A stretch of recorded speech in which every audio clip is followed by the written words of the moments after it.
بسم اللہ الرحمن الرحیم۔ کیا نماز میں پہلے سے سورت سوچ کر پڑھنا جائز ہے؟ جی بالکل پڑھ سکتے ہیں۔ پہلے سے سوچ لیں کہ آج میں نے پہلی رکعت میں کون سی سورت پڑھنی ہے، دوسری میں کون سی پڑھنی ہے، کوئی حرج نہیں ہے اس میں۔ جاوید پٹیل انڈیا سے۔ میں 3 بچوں کی شادی ایک ساتھ کر رہا ہوں۔ لوگ کہتے ہیں کہ 3 شادیاں ایک ساتھ نہیں کرنی چاہیے، طلاق ہو جاتی ہے۔ اسلام میں اس کی کیا حقیقت ہے؟ رہنمائی فرمائیں۔ کوئی حقیقت نہیں ہے، البتہ بعض بڑوں نے تجربوں سے ایک بات، یعنی کچھ تجربے ہوتے ہیں نا، اس سے ایک بات ہے کہ بھئی 2 بیٹوں کی شادی جب ایک ساتھ ہوتی ہے نا، تو اس میں ہوتا ہی ہے کہ 2 بہویں ایک ساتھ گھر میں آتی ہیں، تو اب ظاہر ہے دونوں میں ایک جیسی خاصیت نہیں ہوتی، کہ ایک میں کچھ خاص خوبیاں ہوں گی جو دوسری میں نہیں ہیں، تو پھر کیا ہوتا ہے، لوگ کمپیئر کرنا شروع کر دیتے ہیں خاندان والے۔ اچھا یہ دیکھو، یہ تو یہ بھی کرتی ہے، یہ نہیں کرتی، یہ تو ایسی اچھی ہے، یہ ایسی اچھی نہیں ہے، اس کے تو اخلاق کتنے اچھے ہیں، یہ تو اس نے جواب دیا تھا۔ تو ایک ساتھ دونوں بہویں جب گھر میں آتی ہیں نا، تو اس طرح مقابلہ بہت ہوتا ہے، اس کے پھر فسادات سامنے آنا شروع ہوتے ہیں، کیونکہ کہیں بھی 2 لوگ ایک جیسے 100% نہیں ہوتے۔ تھوڑا وقفے وقفے سے جب ہوتی ہے شادی، تو پرانی والی کو تھوڑا بھول جاتے ہیں لوگ، اور پھر نئی والی کو فوکس کر رہے ہوتے ہیں۔ تو شرعی مسئلہ نہیں ہے، بڑے بوڑھوں نے، بزرگوں نے، بزرگ عورتوں نے یہ تجربوں سے یہ چیز دیکھی ہے کہ بھئی 2 ایک ساتھ بہویں جب آتی ہیں تو کمپیئر کیا جاتا ہے، لیکن 3 جب آ جائیں تو میرا خیال ہے پھر اتنا نہیں ہوتا، مقابلے 2 میں چلتے ہیں، 3 میں اتنا نہیں ہوتا مسئلہ۔ یہ تجربے کی بات ہے، اس کا شریعت سے تعلق نہیں ہے۔ تو اسی طرح 2 بیٹیوں کی شادی جب ایک ساتھ ہوتی ہے ایک ہی دن میں 2 بیٹیاں رخصت، تو 2 داماد وہ بھی بالکل ایک جیسے نہیں ہوتے، تو اس میں پھر ایک جو ذرا کم کوالٹی کا داماد ہوگا تو اس کی برائیاں پھر شروع ہو جاتی ہیں۔ یہ تجربے کی بات ہے، اور ویسے بھی آج کل اتنا جوائنٹ فیملی والا سسٹم رہا نہیں ہے، ایک داماد ادھر رہتا ہے، دوسرا ادھر رہتا ہے، آنا جانا بھی کم ہوتا ہے آج کل۔ شادی کریں جلدی سے جس طرح ممکن ہو۔ باقی 2 بیٹوں کی ایک ساتھ شادی اور 2 بہویں ایک ہی گھر میں آ رہی ہوں جوائنٹ فیملی میں، اس میں تھوڑے مسائل کا خطرہ ہوتا ہے، اس لحاظ سے جو میں نے آپ کو بتایا کہ لوگ پھر کمپیئر کر رہے ہوتے ہیں۔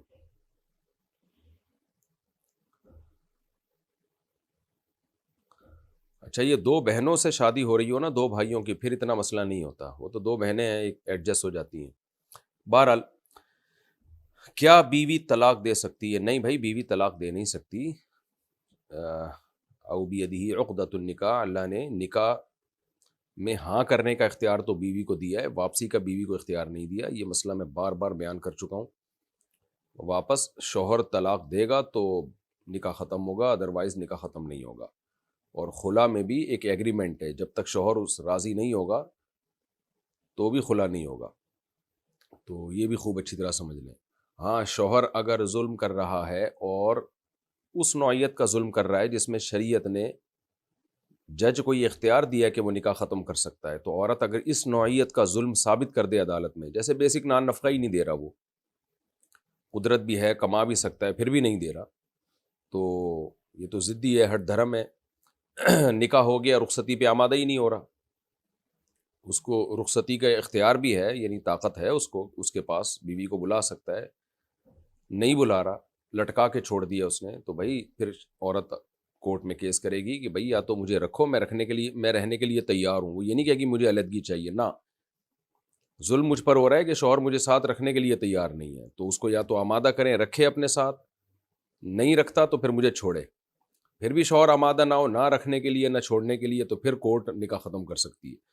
تو کچھ مخصوص انواع کے ظلم ہیں، وہ ظلم اگر عورت ثابت کر دے تو پھر اس میں بھی ایسا نہیں ہے کہ جج ایک دم ٹھک کر کے نکاح ختم کر دے، اس میں بھی ایک شرعی پروسیس ہے، اس سے گزرنا پڑے گا۔ تو آج کل کچھ بھی نہیں ہو رہا، عدالتیں والتیں بس ایسے اٹھا کے خلا کی ڈگریاں پکڑا رہی ہیں، اور بعض مذہبی اسکالر جو علم ہے ہی نہیں بیچاروں کے پاس، پراپر وے میں شریعت کو پڑھا نہیں ہے، وہ انہی ججز کو پروموٹ کر رہے ہیں، ان کے خلوں کو ٹھیک بھی قرار دے رہے ہوتے ہیں۔ اس پر میں پوری ڈیٹیل سے ویڈیو عدالتی خلا پہ ریکارڈ کروا چکا ہوں، وہ دیکھ لیں۔ مفتی صاحب فحش ویڈیوز کی عادت چھوڑنے کا کوئی صحیح طریقہ بتا دیجئے۔ سب سے پہلے نکاح کریں، شادی کریں، کیونکہ جب انسان حلال سے بچتا ہے تو حرام کی طرف جاتا ہے، اور زیادہ شادیاں کریں، عدل کریں ان کے درمیان. اللہ تعالیٰ نے مرد میں ڈیزائر زیادہ رکھی ہیں. اس زمانے میں تو زیادہ ضرورت ہے خواتین کو بھی کیونکہ ان کو رشتے نہیں مل رہے، اور مردوں کو بھی کیونکہ ان کی شہوت کو بڑھانے والے بھڑکانے والے ذرائع بہت زیادہ ہیں. زنا کی طرف بھی بلانے والی چیزیں بہت زیادہ ہیں. تو اس لیے سب سے پہلا حل جو اللہ اس کے رسول نے بتایا، نکاح. دوسری بات یہ، بہت سے لوگ شادی کے بعد بھی نہیں چھوڑتے، یہ ٹھڑک ہوتی ہے ان میں. تو کسی شیخ سے باقاعدہ اصلاحی تعلق قائم کریں. تبلیغ میں 4 مہینے کے لیے نکل جائیں، کسی اللہ والے کی صحبت میں بیٹھیں. خاص طور پر یہ جو فحش چیزیں دیکھنے کی جن کو عادت پڑی ہے نا، حضرت فیروز میمن صاحب ہیں، حضرت حکیم اختر صاحب رحمہ اللہ تعالیٰ کے اجل خلفاء میں سے ہیں، ان کی صحبت میں جا کے بیٹھیں. کے پی کے میں حضرت پیر مختار الدین شاہ صاحب ہیں، ان کی صحبت اختیار کریں، وہاں جا کے رہیں، خانقاہ میں ٹائم گزاریں ان کے ساتھ. اور بھی ہمارے مشائخ اکابر بزرگ ہیں. جامع الرشید میں حضرت مولانا قاسم صاحب ہیں، حضرت مفتی رشید احمد صاحب رحمہ اللہ تعالیٰ کے خلیفہ، ان کے سے اصلاحی تعلق قائم کریں. میرے شیخ مرشد ہیں حضرت مفتی عبدالرحیم صاحب، لیکن ان کے پاس وقت نہیں ہے تو وہ جو ہے، ورنہ بڑے اللہ والے بزرگ ہیں، وہ ان کی صحبت اختیار کریں. لیکن کیونکہ اب وہ زیادہ مصروف ہیں تو شاید وہ اپنے مریدوں کو، میرا خیال ہے آسانی سے وہ بیعت بھی نہیں کریں گے، کیونکہ وہ ٹائم نہیں دے پاتے تو پھر بیعت بھی نہیں کرتے. تو مولانا قاسم صاحب ہیں، فیروز میمن صاحب ہیں، یہ سارے حضرت مختار الدین شاہ صاحب ہیں، ان لوگوں کی صحبت میں، بزرگوں کی صحبت میں جا کے بیٹھیں، ٹائم گزاریں، تبلیغ میں وقت لگائیں. یہ دوسرا کام ہو گیا. تیسرا کام کیا کرنا ہے؟ جب بھی گناہ ہو جائے اپنے اوپر کوئی سزا متعین کریں، اپنے آپ کو ایسے چھوڑے نہیں. اور یہ ایک دم سے نہیں چھوٹے گا، آہستہ آہستہ یہ گناہ چھوٹے گا. تو لوگ مایوس ہو جاتے ہیں کہ ہم نے تو توبہ کی تھی پھر گناہ ہو گیا ہم سے. آرام آرام سے چھوٹے گا، مایوس نہ ہو اور پیچھے پڑے رہیں کہ میں نے گناہ کو چھوڑنا ضرور ہے. 100 بار اگر توبہ ٹوٹتی ہے تو کوئی بات نہیں، 100 بار توبہ کریں. آپ بار بار توبہ کریں گے، اللہ توبہ قبول کرتے ہوئے نہیں تھکتا. خوب سمجھ لو، آپ توبہ کر کے تھکیں گے، اللہ نہیں تھکے گا.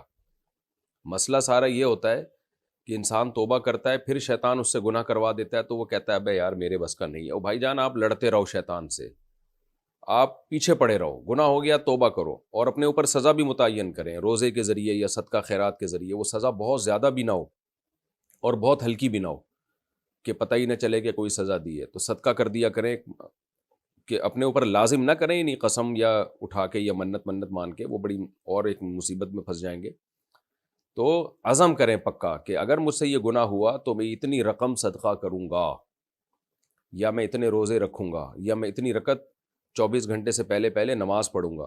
اور پھر وہ بہت زیادہ سزا نہ ہو کہ وہ سزا دینا ہی مصیبت بن جائے آپ کے لیے، اور بہت ہلکی بھی نہ ہو کہ جی میں 5 روپے صدقہ کروں گا. 5 روپے میں کیا ہوتا ہے بھائی؟ تو وہ ہر آدمی کی آمدن اور اس کی صحت اس کے حوالے حساب سے مختلف ہے. تو کچھ سزا متعین کریں تو انشاءاللہ یہ گناہ چھوٹ جائے گا. دنیا میں کوئی بیماری ایسی نہیں ہے جس کا اللہ نے علاج نہ رکھا ہو. تو یہ بھی ایک بیماری ہے، لیکن سیریس ہو جائیں اس کو چھوڑنے میں. مصیبت نوجوانوں کے ساتھ یہ ہے کہ وہ چاہتا ہی نہیں ہے چھوڑنا. گناہ میں جب پڑ جائیں نا تو ان کا ارادہ ہی نہیں کرتے مضبوط.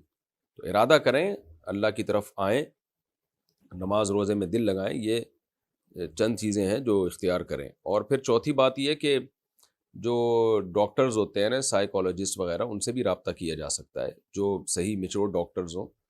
تو وہ بھی کچھ ایسے طریقے بتا دیتے ہیں جس سے اس گناہ کی جو عادت جو ہے وہ چھوٹ جاتی ہے. لیکن 3 پہلی جو چیزیں ہیں اس کو زیادہ فوکس کرنا پڑے گا آپ کو.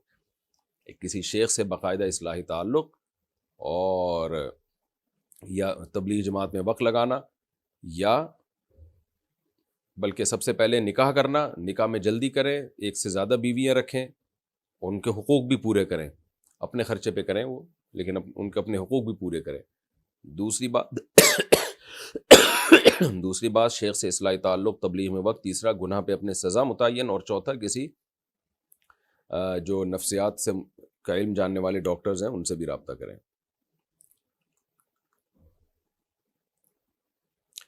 نماز میں ہاتھ ناف کے اوپر باندھنے چاہیے یا نیچے؟ خوب سمجھ لیں، نماز میں ہاتھ، دایاں ہاتھ بائیں ہاتھ پہ رکھنا ہے، اس پر تو صحیح حدیث ہے. ہاتھ رکھنا کہاں ہے؟ سینے پہ رکھنا ہے، ناف پہ رکھنا ہے، ناف کے اوپر رکھنا ہے، ناف کے نیچے رکھنا ہے، کسی کے پاس کوئی صحیح حدیث نہیں ہے اس میں۔ مرفوع صحیح حدیث کی بات کر رہا ہوں، یعنی براہ راست نبی صلی اللہ علیہ وسلم سے سند متصل کے ساتھ، کوئی بے غبار حدیث کسی کے پاس بھی نہیں ہے، نہ اہل حدیث کے پاس، نہ احناف کے پاس۔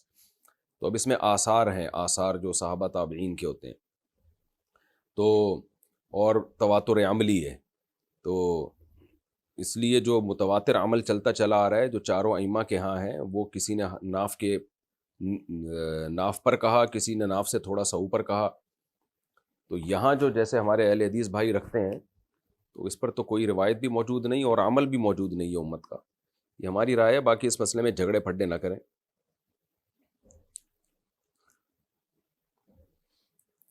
وہ صحیح ابن خزیمہ کی اہل حدیث حضرات روایت پیش کرتے ہیں سینے پہ ہاتھ باندھنے کی، وہ حالانکہ وہ صحیح ہے نہیں، تو سعودی عرب کے علماء بھی اس کو ضعیف کہتے ہیں۔ اس پہ میں موقع ملا تو انشاءاللہ ریفرنس کے ساتھ اور ڈیٹیل کے ساتھ کلپ ریکارڈ کروا دوں گا، اور عرب علماء کا بھی حوالہ ڈال دوں گا، کہ تبھی آپ نے ائمہ حرمین کو بھی دیکھا ہوگا کہ سینے پہ ہاتھ نہیں رکھتے وہ لوگ نماز کے دوران۔ اچھا بھائی، محمد سرفراز انڈیا سے، دجال کے فتنے سے بچنے کے لیے ہمیں سورہ کہف پڑھنے کا حکم ہے، لیکن سورہ کہف میں کہیں دجال کا ذکر نہیں، تو اللہ پاک نے ہمیں جو سورہ کہف پڑھنے کا حکم دیا اس کے پیچھے وجہ کی وضاحت فرما دیجیے۔ دیکھیں سورہ کہف میں اللہ تعالیٰ نے ان چند نوجوانوں کا ذکر کیا ہے جنہوں نے اللہ کی خاطر اپنے علاقے کو چھوڑا، اور اللہ نے ان کی کیسے غیب سے مدد کی کہ 300 سال سے زیادہ عرصہ وہ غار میں سوتے رہے، اور اٹھ کے جب آئے تو پورے حالات چینج ہو چکے تھے۔ تو اس سے پتہ چلتا ہے کہ اللہ تعالیٰ کسی کی مدد کرنے میں اسباب کا محتاج نہیں ہے، اگر آپ اللہ پہ اعتماد اور کامل توکل کرتے ہیں۔ تو کیسی اللہ نے ان کی مدد کی؟ تو دجال جب آئے گا نا تو اسباب کی دنیا میں ایسا ہی لگے گا کہ اس سے لڑنا، اس سے مقابلہ کرنا ممکن نہیں ہے، لیکن اس وقت جو لوگ دین پہ ڈٹ جائیں گے، یہ نہیں دیکھیں گے یہ پبلک کدھر کو جا رہے، پبلک تو دجال کی طرف جائے گی۔ جو پبلک ہوگی نا وہ تو دجال کو فالو کرے گی نا، اس کی طاقتیں، اس کی قدرتیں دیکھ کر جو اللہ نے اس کو دی ہوں گی، متاثر ہوگی اس سے۔ لیکن جو اصحاب کہف کے جو نوجوان تھے وہ اکثریت سے متاثر نہیں ہوئے، بلکہ انہوں نے حق کے راستے کو فالو کیا۔ تو ہمیں سورہ کہف میں یہ موٹیویشن ملتی ہے کہ طاقت اور قوت کو نہیں دیکھنا کہ طاقت کا توازن کدھر ہے، پبلک کا توازن کدھر ہے، اس کو نہیں دیکھنا، تم نے حق کو فالو کرنا ہے۔ تو ظاہر ہے جو لوگ سورہ کہف پڑھیں گے ان کو اس واقعے سے موٹیویشن ملے گی اور حوصلہ ملتا ہے ان کو۔ تو دوسری بات، اسی صورت میں یعنی ان کو پھر اللہ توفیق دیں گے کہ بھئی یہ حوصلہ دجال کے وقت میں بھی تمہیں ملے گا۔ دوسرا اس میں اللہ نے حضرت ذوالقرنین کا واقعہ بیان کیا ہے کہ کیسے انہوں نے مشرق، مغرب، شمال، جنوب میں اللہ کے دین کو غالب کیا، اور اللہ نے کیسے ان کی مدد کی۔ ایسی ایسی قوموں کے پاس گئے جن کی زبانیں بھی نہیں جانتے تھے، تو وہاں بھی جا کے انہوں نے اسلام کو دنیا میں غالب کیا۔ تو اللہ کے نام پہ وہ جب پوری دنیا کو فتح کر سکتے ہیں، تو جو دجال کے مقابلے میں مسلمان ہوں گے ان کو بھی یہ بتایا جا رہا ہے کہ اگر تم دین پہ ڈٹ گئے تو شکست دجال کو ہوگی، تمہیں اللہ تعالیٰ غلبہ عطا فرمائیں گے۔ تو حضرت ذوالقرنین کے واقعے سے بھی ہمیں سورہ کہف میں موٹیویشن ملتی ہے۔ پھر اللہ نے اسی صورت میں حضرت موسیٰ علیہ السلام کا اور حضرت خضر علیہ السلام کا بھی واقعہ بیان کیا ہے۔ اس میں بھی اللہ نے کیسی غیبی مدد کی ہے ان یتیم بچوں کے ساتھ، جن کی دیوار کو خضر علیہ السلام نے جا کے ایسے سیدھا کر دیا تاکہ ان کا خزانہ محفوظ ہو۔ تو اس سے پتہ چلتا ہے بھائی باطل لوگوں کے لیے غیب سے کیسے ان کے کو نقصان پہنچانے کے اللہ کی طرف سے انتظام ہو رہے ہوتے ہیں، جو خضر علیہ السلام کے واقعے میں ہمیں ملتا ہے، اور کیسے نیک لوگوں کی مدد، ان کی اولادوں تک کی مدد ہو رہی ہوتی ہے۔ تو یہاں بھی ہمیں پتہ چلتا ہے کہ بھئی اللہ بہت سارے کام بہت ساری مخلوق سے تکوینی طور پہ لے رہے ہوتے ہیں، ہمیں پتہ بھی نہیں ہوتا۔ تو فتنے کے دور میں جو اللہ کے دین کے ساتھ قائم ہوگا، دجال سے بڑا تو کوئی فتنہ ہو نہیں سکتا، تو جو اللہ کے دین کے ساتھ قائم ہوگا، اللہ اپنی ایسی مخلوق سے اس کی مدد لیں گے جو اس نے جہاں اس کا تصور بھی نہیں ہوگا۔ تو ان سب چیزوں سے ہمیں موٹیویشن ملتی ہے، حوصلہ ملتا ہے کہ فتنوں کے دور میں ہم نے حق کے ساتھ کھڑا ہونا ہے۔ تو ظاہر ہے دجال سے بڑا فتنہ کیا ہو سکتا ہے، تو وہاں بھی ہم نے طاقت، قوت اور اکثریت کو نہیں دیکھنا بلکہ حق کو دیکھنا ہے۔ اور دوسری وجہ یہ ہے کہ سورہ کہف پڑھنے کا جو ہمیں حکم دیا گیا، یہ تو علماء نے، یعنی یہ جو ایک حکمتیں ہیں نا اس کی کہ یہ واقعات اس میں پائے جاتے ہیں، اس سے موٹیویشن ملتی ہے۔ ایک اہم وجہ یہ بھی ہے کہ جب حدیث میں ہمیں بتا دیا گیا نا سورہ کہف جو پڑھتا ہے دجال کے فتنے سے محفوظ رہے گا، تو کوئی لاجک ہماری سمجھ میں نہ بھی آئے، بس اللہ کے نبی نے کہہ دیا تو پڑھ لینا چاہیے، اس میں کیا جا رہا ہے، کوئی لاجک نہ بھی ہو۔ آپ صلی اللہ علیہ وسلم کو جب ہم نے مان لیا میسنجر آف گاڈ ہیں، جو آپ جو کہہ رہے ہیں وہ اللہ کی طرف سے ہیں، آپ کے اپنی طرف سے کچھ بھی نہیں ہے، تو بس اللہ نے ہمیں کہہ دیا کہ میں دجال کو بھیجوں گا تو اس سے کے فتنے سے بچنے کے لیے سورہ کہف کی تلاوت کرو۔ لیکن یہ خوب سمجھ لیں، قرآن و سنت صحیح ہمیں پتہ چلتا ہے کہ فتنوں سے بچنے کے لیے جو سب سے زیادہ امپورٹنٹ چیز ہے وہ اپنے عمل، ایمان اور عمل کی حفاظت ہے۔ خوب سمجھ لیں، اعمال کے بغیر کچھ بھی نہیں ہے۔ یہ ایسے ہی ہے جیسے ہمیں بتایا جاتا ہے کہ عذاب قبر سے بچنے کے لیے سورہ ملک ہے، تو اس کا یہ مطلب نہیں کہ آپ کبیرہ گناہ کرنا شروع کر دیں اور صرف سورہ ملک پڑھ لیا کریں آپ، کیونکہ سورہ ملک میں ہی اللہ نے ہمیں گناہوں سے بچنے کا حکم دیا ہے۔ تو سب سے پہلے جس چیز کو اسلام نے فوکس کیا ہے وہ ہے اعمال، خوب سمجھ لو۔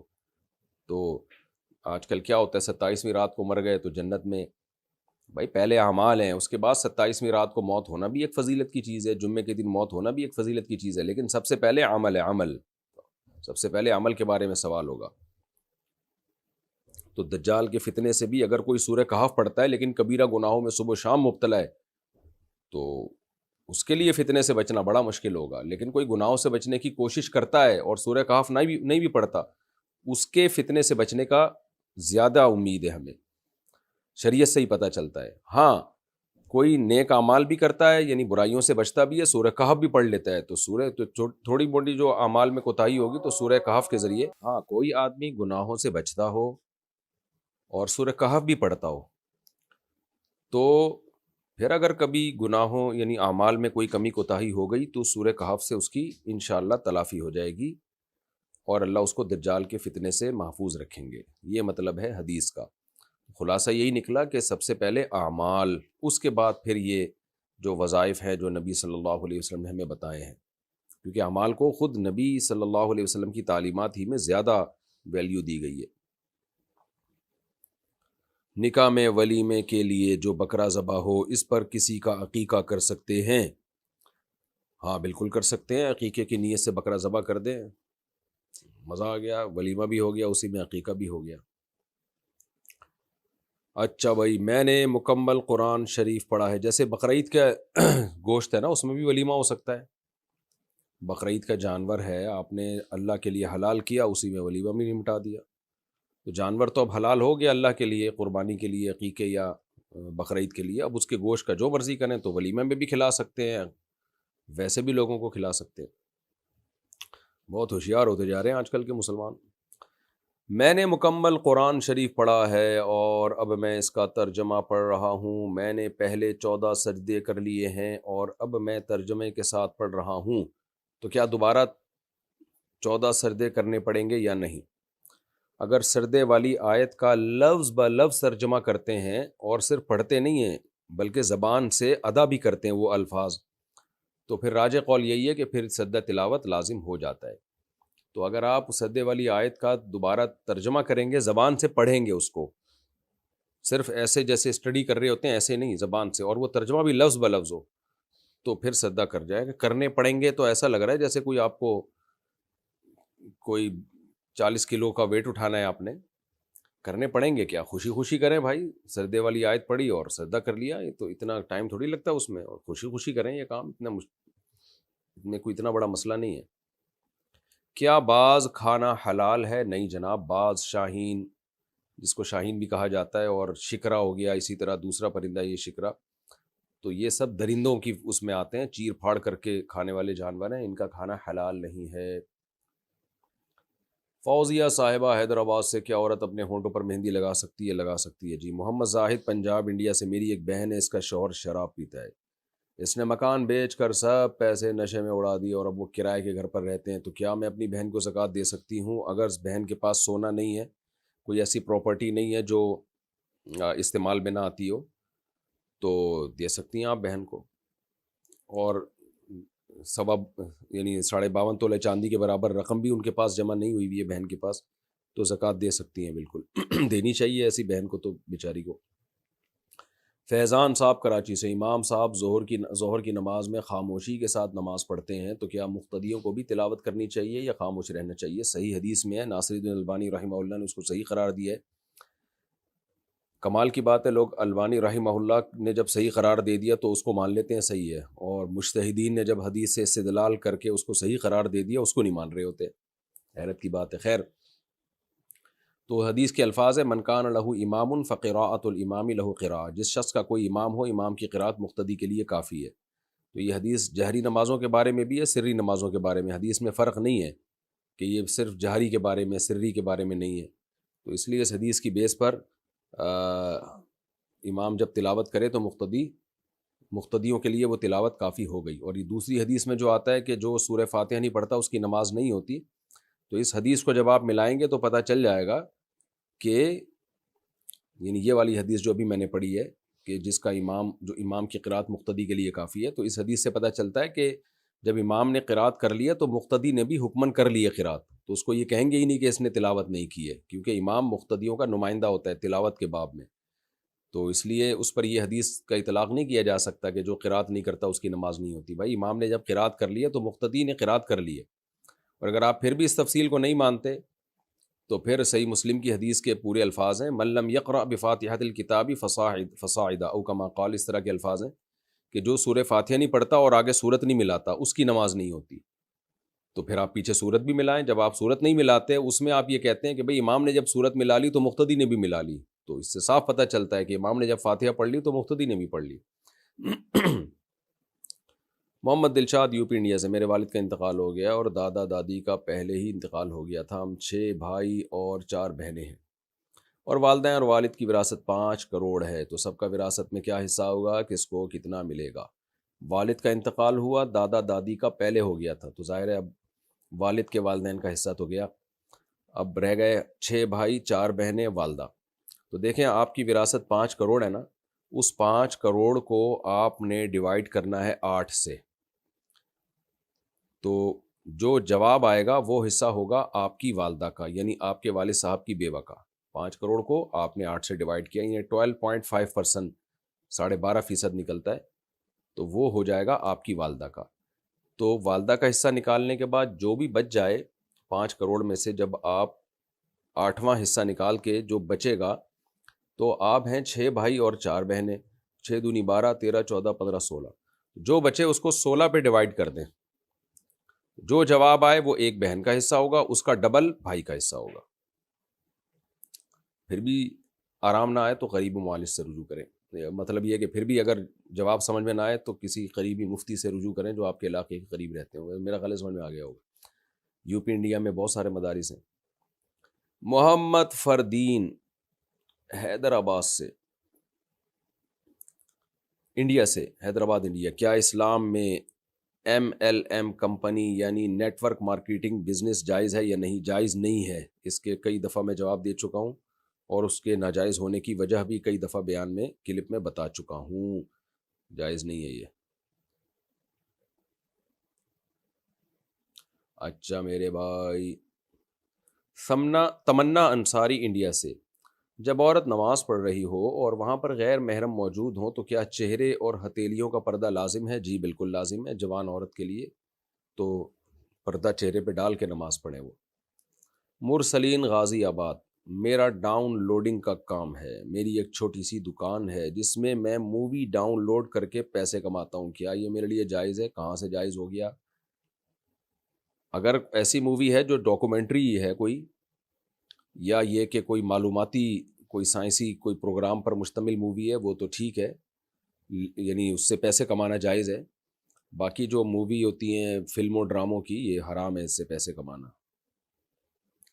کیا بڑا جنازہ جنتی ہونے کی نشانی ہے؟ حدیث میں بشارت دی گئی ہے جس کے جنازے میں زیادہ لوگ شریک ہو، لیکن یہ جو بشارت ہے یہ اس کی حیثیت وہی ہے جو جیسے کسی عمل پہ جنت کی بشارت ہوتی ہے۔ تو تمام حدیثوں کو جب سامنے رکھا جائے، تبھی کبھی بھی ایک حدیث کو سامنے رکھ کے فیصلہ نہیں کیا جاتا، تمام حدیثوں کو سامنے رکھ کے فیصلہ کیا جاتا ہے۔ جو سب حدیثوں کو سامنے رکھ کے فیصلہ کریں گے تو پتہ چلتا ہے کہ سب سے پہلے عمل ہے، اگر آپ کبیرہ گناہوں سے بچتے تھے تو آپ کے جنازے میں 2 آدمی بھی ہوں آپ کی بخشش ہو جائے گی، اور اگر آپ کبیرہ گناہوں سے نہیں بچتے تھے تو پوری دنیا بھی آپ کے جنازے میں آ گئی، آپ کی بخشش کا چانس بہت کم ہے، کیونکہ اللہ نے فرمایا کہ جو گناہ کر رہے ہیں ان کو اس کی سزا ملے گی۔ ہاں، اگر آپ کبیرہ گناہوں سے بچتے تھے، صغیرہ گناہ تھے اور جنازے میں بہت زیادہ لوگ شریک ہوئے، تو اللہ کی رحمت سے امید ہے کہ اس جنازے میں کی کثرت کی بیس پر، کیونکہ بہت زیادہ لوگ آپ کے لیے دعا مانگ رہے ہیں، تو اس کی بہرحال فضیلت ہے، تو بخشش کا امکان بڑھ جاتا ہے ایسی صورت میں۔ لیکن سب سے پہلے بہرحال عمل ہے۔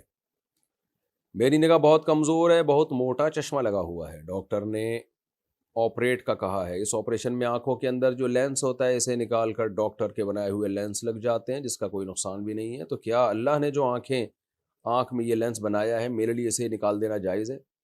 ڈاکٹر کو بھی اللہ نے ہی بنایا ہے، اور ڈاکٹر نے جو لینس بنایا ہے اس کو ریپلیس کرنے کے لیے وہ بھی اللہ کی حکم سے ہی ڈاکٹر نے بنایا، تو بیماری کا علاج شرعاً جائز ہے۔ اپنی باڈی میں کانٹ چھانٹ جب جائز نہیں ہے جب یہ زینت کے طور پر ہو، جیسے آپ کی موٹی ناک ہے، اللہ نے بنائی، کسی کی موٹی ناک کسی کی پتلی ناک ہوتی ہے، اب آپ اس کو خوبصورت بنانے کے لیے باریک بنا رہے ہیں، یہ حرام ناجائز ہے۔ 2 دانت ملے ہوئے ہیں، آپ اس میں گیپ پیدا کر کے حسن پیدا کرنا چاہ رہے ہیں، یہ ناجائز ہے، حرام ہے، حدیث میں صاف منع کیا گیا ہے، لعن اللہ المتفلجات، جو عورتیں اپنے دانتوں میں گیپ پیدا کرتی ہیں ان پر اللہ کی لعنت ہے، کیونکہ یہ تغییر خلق اللہ ہے، اللہ نے جو آپ کو باڈی سٹرکچر دیا ہے اس میں ایسے ڈینٹنگ پینٹنگ کہ وہ خدا کی تخلیق ہی آپ بدل ڈالیں، وہ ٹھیک نہیں ہے، حرام ہے۔ البتہ کسی عیب کو دور کرنا، جیسے ایکسیڈنٹ ہو گیا تو آپ کی الائنمنٹ آؤٹ ہو گئی، اس کو سیدھا کرنا، کوئی عیب پیدا ہو جائے تو اس کا تو علاج بالکل جائز ہے، کوئی تیزاب گر گیا تو پلاسٹک سرجری سے وہ اس عیب کو دور کرنا یہ بالکل جائز ہے، کیونکہ علاج اسی لیے ہوتا ہے کہ کوئی آپ کے اندر باڈی میں فالٹ پیدا ہو جائے تو اس فالٹ کو ٹھیک کرنے کا نام علاج ہے۔ تو اسی طرح اگر آپ کی نظر بہت کمزور ہے، اتنا موٹا چشمہ لگا ہوا ہے، تو ڈاکٹر کہہ رہے ہیں کہ یہ آپریشن کے ذریعے یہ چشمہ اتر جائے گا تو دوسرا لینس لگا دیں، تو اس میں کوئی حرج نہیں ہے، یا اس لینس میں کوئی لیزر ٹریٹمنٹ کے ذریعے اس کی ایڈجسٹمنٹ کو ٹھیک کر دیں، تو دونوں طرح سے جائز ہے۔ اکرم حسین انڈیا سے، مجھ سے میری بیوی نے اپنے آپ کو غلطی سے یہ کہا کہ ہاں مجھے نبی سمجھو، کیا اس سے نکاح پر کوئی فرق پڑا ہے یا نہیں؟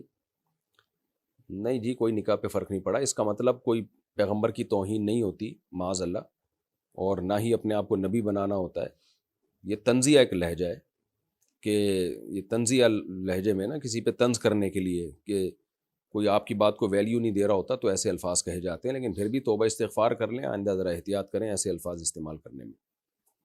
اعظم گڑھ، اگر کوئی جھوٹا قرآن اٹھا لے تو اس کا کیا کفارہ ہے؟ بہت بڑا جرم ہے میرے بھائی، قرآن اٹھا کے جھوٹی قسم اٹھانا، پتہ نہیں کیا ہوتا ہے، اس کا کوئی کفارہ نہیں ہے۔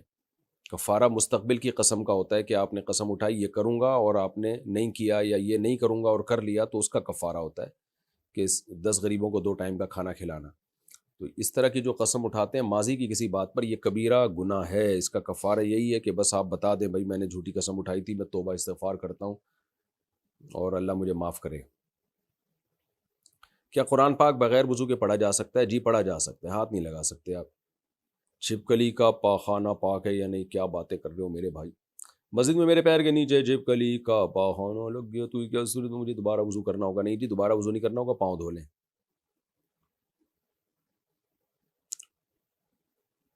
اچھا میرے بھائی، دوبارہ وضو نہیں کرنا ہوگا، باقی پاک ہے یا نہیں یہ میرے ذہن میں نہیں ہے، کبھی اتنی ڈیپ میں جا کے میں نے غور کیا نہیں، اب آپ نے مسئلہ پوچھ لیا ہے تو انشاءاللہ میں اس کی تحقیق کر لوں گا کہ کپڑوں پہ لگ جائے تو کیا ہے، کہ دھو لینا، اگر پاک بھی ہو تو سلامت طبع بھی تو میرے بھائی کوئی چیز ہوتی ہے نا، صفائی ستھرائی بھی تو کوئی چیز ہوتی ہے، تو ویسے میں نے کبھی دیکھا نہیں ہے کبھی کسی کے لگا ہو، تو بہرحال آپ نے پوچھ لیا تو موقع ملا تو انشاءاللہ تحقیق کر لوں گا۔ پچھلی قضا نماز ادا کیے بغیر بعد کی قضا نماز ادا نہیں ہوگی، کیا یہ حدیث صحیح ہے؟ کیا 2 چوٹی میں نماز ہو جاتی ہے؟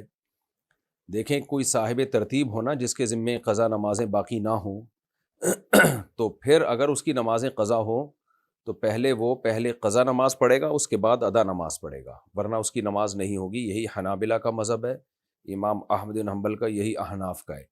اس بارے میں شوافع اور مالکیہ کی کیا رائے ہے وہ میرے علم میں اس وقت نہیں ہے، اور ان حضرات کا استدلال غزوہ خندق والی حدیث سے ہے جس میں آپ صلی اللہ علیہ وسلم کی نمازیں قضا ہوئیں تو آپ نے ترتیب سے ان نمازوں کو لوٹایا ہے کہ پہلے پہلی نماز، پھر اس کے بعد دوسری نماز، پھر تیسری، پھر چوتھی، اس طرح سے آپ صلی اللہ علیہ وسلم نے.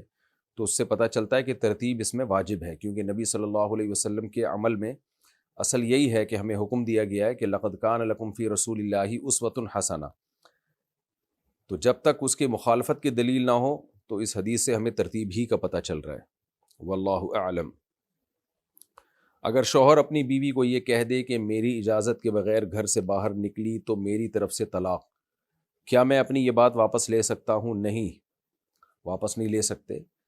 آپ یوں کہہ سکتے ہیں کہ تمہیں ہمیشہ کے لیے میری اجازت ہے کہ گھر سے باہر نکل سکتی ہو، تاکہ اجازت کے بغیر نکلنے کا تصور ہی ختم ہو جائے اور پھر کبھی بھی اس سے اجازت سلب بھی نہ کریں. یہی ہو سکتا ہے. دوسرا طریقہ یہ بھی ہو سکتا ہے کہ اگر زندگی میں پہلے کبھی بیوی کو طلاق نہ دی ہو، یعنی پہلے کبھی طلاق نہ دی ہو، تو ہے یہ طریقہ، یہ حیلہ کہ زوجہ کو ایک طلاق بائن دے دیں. طلاق بائن کا مطلب ہے کہ طلاق ایک ہو اور نکاح اس سے ختم ہو جائے، اور پھر بیوی عدت پوری گزارے، یعنی 3 مینسز عدت مکمل ہو، اور اس کے بعد پھر آپ بیوی کو یعنی اس کو منع کریں کہ تم نے میری یعنی گھر سے نہیں نکلنا، اور بیوی آپ کی اجازت کے بغیر نکل جائے. جب وہ نکلے گی تو طلاق واقع ہوگی، لیکن ہوگی اس لیے نہیں کہ وہ بیوی نہیں ہے اور عدت بھی ختم ہو چکی ہے، تو وہ قسم پوری ہو جائے گی اور یہ الفاظ ختم ہو جائیں گے. لیکن یہ حیلہ وہاں بتایا جاتا ہے جہاں 3 طلاقوں کو معلق کیا ہو. بعض دفعہ لوگ کہہ دیتے ہیں نا کہ میری اجازت کے بغیر گھر سے نکلے تو 3 طلاقیں. تو اب 3 طلاقیں تو بہرحال ہوں گی جب اجازت کے بغیر گھر سے نکلے. تو 3 طلاقوں کو کالعدم قرار دینے کے لیے پھر یہ تدبیر بتائی جاتی ہے کہ ایک طلاق بائن دے دے، 3 مینسز گزر جائیں، پھر بیوی گھر سے باہر نکلے، قسم پوری ہو جائے گی. طلاقیں اس لیے واقع نہیں ہوں گی کہ یہ بیوی بھی نہیں ہے اور آپ کی معتدہ بھی نہیں ہے، یعنی عدت بھی پوری ہو چکی ہے. تو وہ الفاظ پھر قسم پوری ہو جائے گی، پھر دوبارہ نکاح کریں، پھر اگر وہ بغیر اجازت گھر سے نکلی تو طلاق واقع نہیں ہوگی. لیکن آپ نے تو چونکہ ایک طلاق کا کہا ہے تو یہ اس میں یہ تدبیر کی ضرورت نہیں ہے، اور یہ کارگر کوئی فائدہ نہیں ہے اس کا، کیونکہ جب آپ طلاق دیں گے تو ہو ہی جائے گی. بات پیچیدہ ہو گئی. خلاصہ یہ کہ اب چونکہ ایک طلاق ہے، بیوی اگر آپ کی اجازت کے بغیر گھر سے باہر نکلی تو ایک طلاق بہرحال واقع ہوگی. یہ الفاظ ریورس نہیں ہو سکتے، الا یہ کہ آپ پھر یہ کہہ دیں کہ میں نے تمہیں ہمیشہ کے لیے اجازت دی ہے گھر سے باہر نکلنے کی، اور یہ اجازت کبھی سلب کرے ہی نہیں، اس سے چھینے ہی نہیں، تاکہ جب نکلے اجازت سے ہی نکلے. وہ تو منہ سے نہ کچھ اچھے الفاظ ادا کر لینے چاہیے میرے بھائی. طلاقوں کو کھیل تماشا مت نہیں بنانا چاہیے. اللہ نے جہاں بھی طلاق کے حکام بیان کیے ہیں، کیا اللہ نے طلاق کے حکام بیان کر کے کہا کہ اللہ کی آیات کو مذاق مت بناؤ، تو کچھ اور دھمکی دے دیتے. یہ کیا ضرورت ہے طلاق کو بیچ میں لانے کی؟ بہت سے لوگ جہالت میں یہ سب کچھ کر رہے ہوتے ہیں. سمیر صاحب انڈیا سے، اگر پیشاب کے 1-2 قطرے نکل جائیں تو کیا ناپاک ہو جاتے ہیں؟ اگر وہ پھیلے نہیں ہیں زیادہ شلوار پہ تو وہ ناپاک تو ہوتے ہیں، مگر اس میں نماز ہو جاتی ہے. تو ناپاکی اگر پھیل جائے نا 1 درہم کے بقدر، جو ہتھیلی کی گہرائی کے بقدر اتنی ناپاکی پھیل جائے گی، تو اس کو ہم کہیں گے کہ معتد بھی ناپاکی ہے. یہ یعنی قلیل مقدار ناپاکی کی معاف ہے، اور اس کی دلیل ہے ما جعل علیکم فی الدین من حرج. کیونکہ اگر بہت معمولی مقدار بھی ناپاکی کی اگر ناپاک ہی سمجھی جائے تو پھر تو ہم جب پیشاب کرتے ہیں معمولی سے چھینٹے اس میں بھی لگ جاتے ہیں، تو کیا شلواریں ہی دھوتے رہیں گے بیٹھ کے؟ تو اس لیے مجتہدین نے اجتہاد کیا ہے کہ بہت معمولی سے اگر نجاست کپڑوں پہ لگی ہو تو وہ اس کو دھونا ضروری نہیں ہے. تو اب ایک معتد بھی نجاست ہو، تو معتد بھی نجاست جو ہے، معتد بھی مطلب جو قابل ذکر ہو، تو اس میں ہتھیلی کی گہرائی کے برابر جو نجاست ہے نا، ایک سکہ جو ہوتا ہے عام طور پر، اتنی نجاست اگر لگ گئی تو اس کو دھونا ضروری ہے. تو اگر پیشاب کے قطرے نکلے اور اتنا پھیل گئے ہیں تو پھر اس کو دھونا بہرحال ضروری ہے. اور 1-2 قطرے اگر شلوار پہ لگے ہیں تو اس کو دھونا ضروری نہیں ہے، لیکن دھو لیں تو کیا جا رہا ہے، احتیاط پر عمل کریں، دھو لیں. کوئی زیادہ ٹائم تھوڑی لگتا ہے، تھوڑا سا نلکے کے نیچے رکھیں، ہلکا سا رگڑ دیں، بس پاک ہو جائے گا وہ. اور اس کے مسئلے کے دلائل کیا ہیں یہ کسی اور کلپ میں ریکارڈ کروا چکا ہوں، سرچ کریں گے تو نکل آئے گا. کیا ہاتھ سے جانور کی یا کارٹون کی تصویر بنانا جائز ہے؟ نہیں، جائز نہیں ہے، حرام ہے. حافظ حسین برما سے، فرض نماز کے بعد دعا کرنا. ہاں، ڈیجیٹل تصویر کی میں بات نہیں کر رہا، جو پرنٹڈ تصویر ہوتی ہے اس کی بات کر رہا ہوں. فرض نماز کے بعد دعا کرنا کیسا ہے؟ فرض نماز کے بعد نبی صلی اللہ علیہ وسلم سے جو دعا ثابت ہے وہ وظیفوں کی صورت میں ثابت ہے، متعین کلمات ہیں، تو متعین کلمات ادا کرنے چاہیے۔ اللہم انت السلام ہے، آیت الکرسی ہے، یہ اس طرح کے کلمات جو ہیں۔ باقی تفصیلی دعا سنتوں کے بعد مانگیں۔ یہ جو فرائض کے بعد ہمارے ہاں ہاتھ اٹھا کر دعا کرنا اور اجتماعی دعا کرنا، اس کا ہمیں حدیث میں یعنی صحابہ تابعین کے دور میں اور دور نبوی میں ہمیں ثبوت نہیں ملتا۔ لیکن مسجدوں میں فتنہ فساد نہ پھیلائے، اگر کوئی امام دعا مانگ رہا ہے تو چپ کر کے بیٹھے رہیں۔ مسجدوں میں فتنہ پھیلانا زیادہ گناہ ہے بنسبت دعا مانگنے کے۔ اور دعا مانگنے کو ہم برا نہیں کہہ رہے، لوگ اعتراض کرتے ہیں لو بھائی دعاؤں پر بھی پابندی لگ رہی ہے، دعاؤں پہ پابندی نہیں ہے۔ ایک عمل کو اپنی طرف سے سنت قرار دینے پر پابندی ہے، تو دعا کبھی بھی مانگیں، نماز کے بعد مانگیں، نماز سے پہلے مانگیں، جب دل چاہے مانگیں، لیکن اس عمل کو آپ سنت قرار نہ دیں۔ جس عمل کا دور نبوی میں ہمیں ثبوت نہیں ملتا، سنت قرار نہ دیں آپ اس کو، اور جو نہیں کرتا اس پہ ملامت نہ کریں۔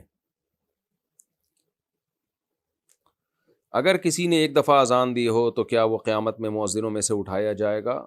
نہیں، مؤذن کا مطلب تو یہی ہے جو متبادر ہوتا ہے، جو اذان دینے کا جس کا معمول ہو، جیسے بلال حبشی تھے رضی اللہ عنہ۔ سلمہ صاحبہ سہارنپور انڈیا سے، کیا فجر کی 2 سنت جماعت سے پہلے پڑھنا ضروری ہے؟ اگر جماعت کھڑی ہو گئی تو سنت بعد میں پڑھ سکتے ہیں، سنت بعد میں اشراق کے وقت پڑھ سکتے ہیں، فوراً بعد نہیں۔ حدیث میں جو آتا ہے فرض کے بعد 2 سنت، تو اس بات سے مراد ہے اشراق کے وقت۔ عبداللہ بن عمر سے یہ بات ثابت ہے۔ اچھا بھائی، تو اس لیے فجر کی نماز سے پہلے ہی سنتیں پڑھا کریں۔ عورتیں صف اول کا ثواب کیسے حاصل کریں؟ خواتین کو صف اول میں ثواب ہی نہیں ہے، حدیث میں آتا ہے کہ مردوں کے لیے سب سے بہترین صف پہلی صف ہے اور بدترین صف آخری صف، اور خواتین کے لیے سب سے بدترین صف پہلی صف اور سب سے بہترین صف آخری صف۔ تو اگر کہیں خاتون مسجد میں جماعت سے نماز پڑھ رہی ہوں تو سب سے آخری صف میں کھڑے ہونے میں ان کو ثواب زیادہ ملے گا۔ عبد المعیز انڈیا سے، کیا بینک لون پر کسٹمر کو پرانی موٹر سائیکل دلوانا جائز ہے؟ نہیں بھائی، سودی قرضہ کیوں کسٹمر کو دلوا رہے ہیں؟ سودی قرضہ دلوانے میں تعاون کرنا بھی حرام ہے۔ زبان کی حفاظت کس طرح کی جائے؟